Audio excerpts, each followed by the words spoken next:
Moving on to the financial sheet. This section includes the revenue recognition, profit and loss statement, and balance sheet for each period. Based on the inputs provided, the system automatically calculates and displays the revenue to be recognized for each period.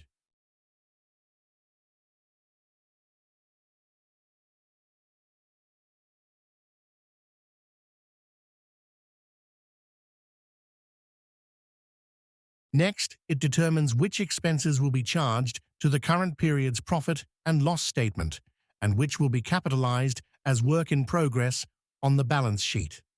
To set the nature of expenses, go to Preferences under Financial Reporting, select Cost Treatment. Here, you can choose how expenses are classified.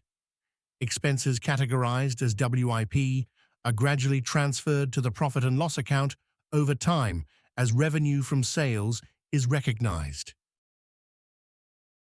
Next, in the profit and loss statement, sales revenue refers to the revenue recognized for the period, along with other incomes.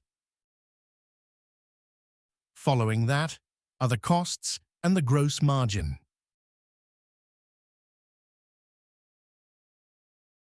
Under operating expenses, you'll find expenses classified as expensed, along with their total amount, and the portion of WIP recognized against the current period's sales revenue.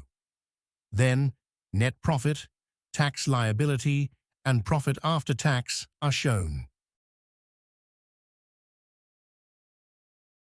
Finally, in the balance sheet, all line items are auto-calculated and presented for the end of each period, including total assets, total liabilities, net assets, and equity shareholders' funds.